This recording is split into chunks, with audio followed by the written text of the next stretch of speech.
Well, hello, my little space muffins. Today I have for you a mystery. We'll call him Mystery Man.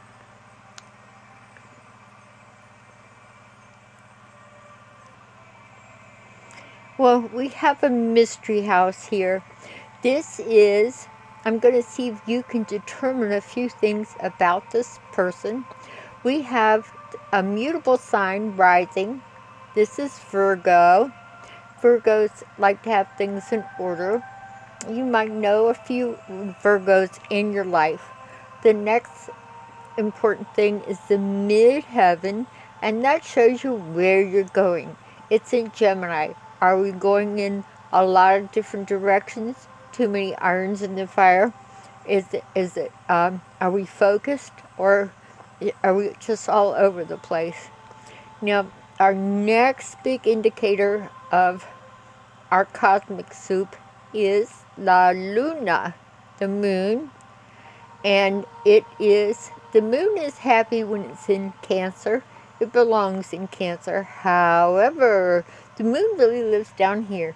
If you had a perfect chart, you would have Aries here, first house, Taurus here, the second house, Gemini here, not Gemini, Mercury here in the third house. So you have a few things out of kilter.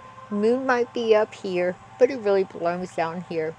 And we're going to see that as this chart progresses when we have the sun is in Sagittarius. I love Sagittarius. It's 13 degrees. But Sagittarius belongs up here. This is a house ruled by Sagittarius, and it's hanging out down here. As well, Mercury is in its own house, which is Gemini house, but it's in the wrong sign. It's in its opposing sign. It really belongs here. Sagittarius does. Mercury belongs here, and Sagittarius belongs here. Mercury in Sagittarius is out of its element, and this is very true for Jupiter. Jupiter is very happy in the 12th house. It belongs here. This is its residence, if you think of houses like that, except it's in Gemini. Gemini likes to be down here in the third house. So what you see is a lot of things out of order. Everything is in opposite places of where it should be. Mars really is at home in the first house of Aries, and but it's over here in its opposite house of Libra, and the seventh house is the home of Venus, but you've got Mars here. Sometimes Mars is not happy in its opposing sign. It can be anywhere, but when it's in its opposite sign, it gets unhappy. It's not feeling very much at home, and you've got to think of that. Leo is a sign for the fifth house, the lion, but it's hanging out here in its opposing house, the 11th house. So you're having a few things off kilter. Let's see if our residents can straighten some of these things out. Let's look here at the rising sign, Virgo. You note that, let's see if our tarot cards and numbers can help us out at all. We have 29, which adds up to 11. So let's see what the tarot card 11 is. It is justice. Justice is number 11. And justice means that you're going to be involved in legal things somehow. It's going to be part of your life somehow. Justice will always be done somehow. It's a karma card, but it's ruled by man's laws, but it still is the long arm of the law, no matter who and where you are. 11 can also be viewed as 2. See, this is the second card of the Empress. The High Priestess. She's a very mysterious lady. what's going on below this mystical lady's cover, because here's Ascendant. I'm going to be involved in uh, right, wrong, cops and robbers, judges, law, the long arm of the law, man's laws, and then we have something under the surface. You have a mysterious person anytime you have the high priestess. We're just plain mysterious. That's her job. She's ruled by the moon. And speaking of the moon, let's go and see where the moon is. It would be a 10 card. You see, the moon is at 10 degrees of Cancer. Here is the card number 10. It's the Wheel of Fortune. So sometimes when you have a lot of tens, you're going to be lucky. At least you're going to be able to get away with things, and you'll be able to do it yourself. This is somebody who likes to do things by himself, because 10 is really a 1. And 1 is the magician, and he has everything he needs to get things done. He's got all the elements of the tarot on. He's got heaven and earth. He can tap into that. He'll want to do it alone. 1 likes to do things alone, or ends up alone one way or another. And 10, you get a few breaks here. And you have the Wheel of Fortune. I'm always happy when I see a 10, but I know whatever it is I have to do by myself. Now remember, we looked at the sun down here in the 3rd house. Please note that the 3rd house is a house of intellect and travel and thinking and learning. This is a person that may just talk too much and think too much. They might be in their own little world. I see more people that remunerate in their own head in the past, and that the 3rd house can be great. If you don't talk and get it out, it builds up. And it's at 13 of Sagittarius. So let's take a look at what 13 means with numerology and the tarot. Well, 13 is just plain old 13. The number 13 is a bad number no matter what culture you go to, be it Chinese, European, all the Oriental countries just don't like the number 13. They associate it with bad luck. And there's all kinds of stories about the number 13. And in the tarot, you have it is death. How to be born and die and be born again. The death card is the phoenix, like Scorpio. It denotes things that die and are reborn again. Anytime I've been to a hurricane district coming from the East Coast, I kind of get used to it. Sometimes you see a lot of damage and things get blown and washed away, and then things get rebuilt. And it always rebuilds anew and fresh. So it is also new life, but death is death. I prefer a symbol for rebirth as opposed to death. The death process is a little rough, especially when this is combined with the Justice card on the Ascendant. So have you decided if you'd like to get to know this fellow better? If you're saying no, your judgment is very good. When you look at the overall chart, you see a lot of problems. This fellow had a lot of chances to turn out good. Grand trines, everybody wants a grand trine. If you know what a triangle is, even pyramids are a big triangle. It's good luck. Like you follow these lines, and a good grand trine is hard to find. So this person had some artistic talent. Here's Venus, and it is trine 120 degrees to the Ascendant, and trying to Uranus, a planet of brilliance and bright ideas. And so here you have this triangle. There are several trines in this chart. He had every chance of being with the right guidance, but he wasn't. Unfortunately, he was a mass murderer. And the reason for that is number 13. And believe me, anybody can have 13 in their chart. And if you do, you want to find out where your strong points are and take care of it. This man, Richard Speck, you might have heard of him. He had, if he had been trained in art, because of Neptune here and Venus. Neptune is either illusion, delusion, and confusion, or high spiritual, artistic expression. It's also a religious planet, and his father was a very religious man, but he died young, so that influence went away for Richard.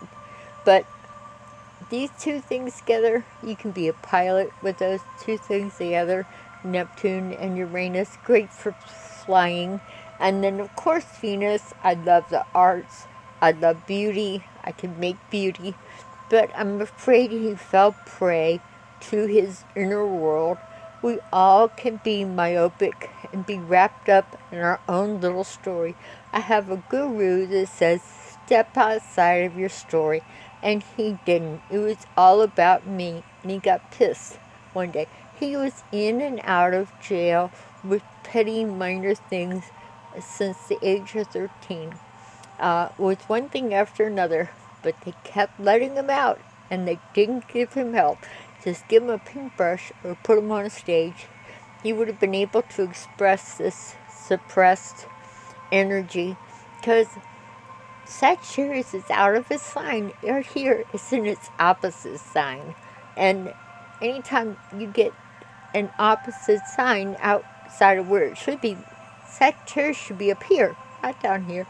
And that can be in anybody's chart. And I want to tell you, I studied his chart way back in the day. And I remember taking a look at it. And then several times later in my life, I ran across people that were very mutable. This is a mutable sign. This is a mutable sign. This is a mutable sign. This is a mutable house. And what does that mean? Mutable means many. And it's good. You're always going to be a jack of all trades, but he wasn't a jack of any trade. He was a handyman. And he got pissed one day because he didn't get a job. He was a drifter. He didn't have to be. He could have been trained to do artistic things. He actually had a very vivid imagination, but he got drunk. And he went off to a nurse's dormitory, and he killed 8 nurses. And the sad thing was, these women could have overpowered him. He just had a knife. But you've got to think of the nature of a nursing student. They don't want to hurt anybody. They don't even know how.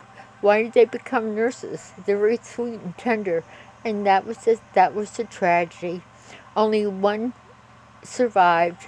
She rolled under a bunk bed, and he escaped his notice, but he just killed the rest of them in a dreadful bloodbath. So, and he died in jail. But if you run across anybody, as I did, several people, they were mutable and a mutable sign. Mutable and a mutable sign. This is going to be a problem. You're going to not tell the truth. You don't know what the truth is. You're too dual. Mutable means dual. Two. Dos. Uno, dos. Uno, dos. Uno, dos.